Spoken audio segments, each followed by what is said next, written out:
Dalam surah Al-Baqarah ayat 83 Allah Subhanahu wa taala berfirman, "A'udzubillahi minasyaitonir rajim, wa qulu lin-nasi husna." Ucapkanlah kata-kata yang baik kepada manusia. Kepada manusia, apalagi kepada anak sendiri. Ada jenis orang tua yang kata-katanya tidak baik kepada sang anak. Dia mengucapkan ketika marah kalimat sumpah serapah. Dia mengucapkan kata-kata yang membanding-bandingkan antara anak. Dia mengucapkan kata-kata yang membuat anaknya merasa, kamu bodoh banget sih nak. Akhirnya dia terserap di kepalanya, iya aku bodoh, aku bodoh, aku bodoh. Seperti itu. Itu disebabkan karena kata-katamu sendiri. Apa kata Allah Subhanahu wa taala dalam surah Ali Imran ayat ke-159? Allah Subhanahu wa taala A'udzubillahi minasyaitonir rajim. Fabima rahmatin minallahi linta lahum walau kunta faddan ghalidhal qalbi lam fasdu min hawlik. Maka disebabkan rahmat Allah kamu berlaku lemah lembut terhadap mereka. Sekiranya kamu bersikap keras lagi kasar, tentulah mereka akan menjauh daripada sekelilingmu.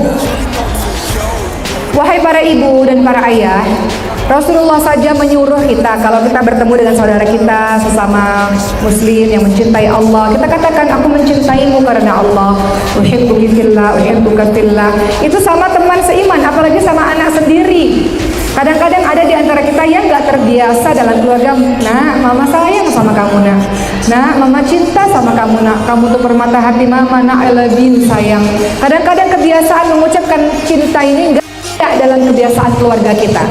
Padahal Rasulullah SAW mengajarkan kita kepada sesama saudara saja kita katakan aku mencintaimu karena Allah, apalagi dengan anak sendiri. Jadi wajar kalau anak-anak kita mengatakan mama gak sayang sama aku, karena dia gak merasakan dan gak ngerti kalau selama ini mamanya larang-larang karena mamanya sayang, karena mamanya gak pernah katakan I love you nak, mama sayang kamu nak. Dia gak ngerti.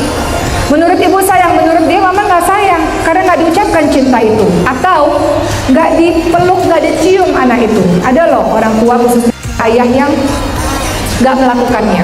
Makanya di zaman Nabi ada seseorang yang namanya Afra, punya 10 orang anak. Kemudian beliau katakan kepada Nabi, kau mencium ya cucu-cucumu itu? Kemudian kata Nabi, tentu saja. Aku punya 10 anak, gak pernah aku cium, gak pernah aku peluk-peluk. Kata Rasulullah, man la yarham la yurham. Barang siapa yang tidak menyayangi tidak akan disayangi. Maka budayakan mengelus-ngelus pundaknya, mengelus-ngelus kepalanya, physical touch ya, kita peluk-peluk dia ketika dia masih kecil. Masya Allah, itu membuat dia tahu bahwa dia disayangi. Coba deh sekali-kali ibu-ibu boleh tanya sama anak-anak, nah menurut kamu di antara anak-anaknya mama yang paling mama sayang siapa sih? Kalau dia menjawab mama sayang semuanya, Masya Allah, berarti laku adil dengan anak-anak itu.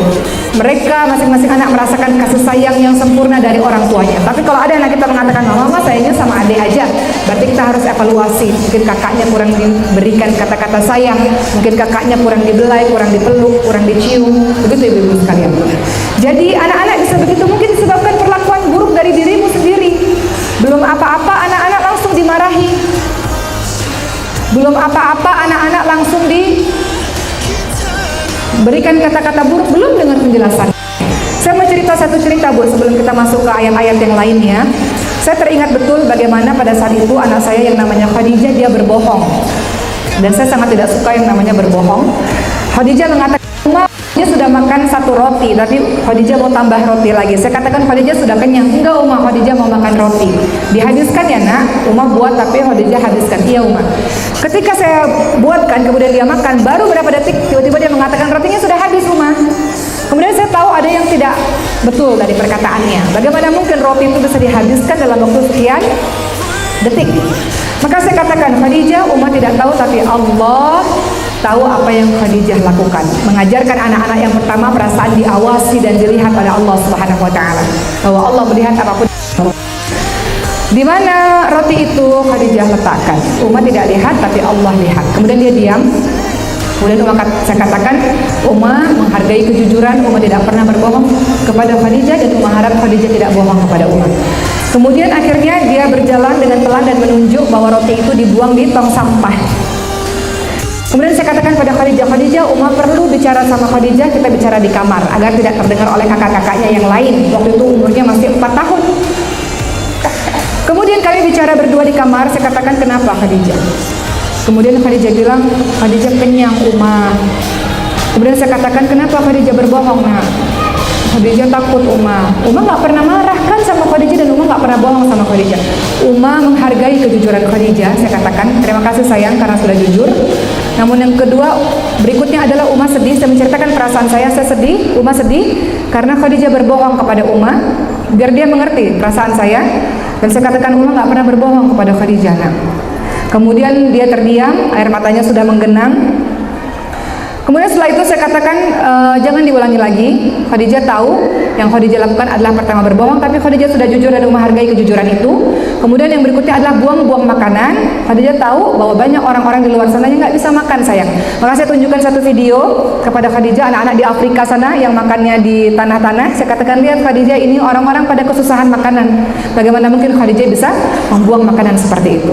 Kemudian akhirnya menetes air matanya, dan saya katakan, Umar tidak mau hal ini terulang lagi. Dan saya peluk dia dan saya katakan, Umar sayang dengan Khadijah, jangan diulangi lagi ya nak. Kemudian dia mengangguk. Dan saat ini umurnya 7 tahun, dia selalu teringat peristiwa itu, ibu-ibu sekalian. Bagaimana dia belajar dari kejadian itu. Kadang-kadang kita dalam melaksanakan hal-hal seperti ini, aduh ribet, panjang banget nih menyelesaikan masalah ini. Kadang-kadang, bohong kamu ya, buang-buang makanan, selesai. Kita anggap selesai, padahal itu bukan menjadi sebuah solusi. Tapi tentu harus minta pertolongan Allah supaya bisa sabar dalam menjalaninya, ibu sekalian. Karena butuh waktu, betul ya? Butuh waktu untuk menjelaskan. Nah, nggak boleh begini begitu, butuh waktu, tapi ternyata efeknya jangka panjang.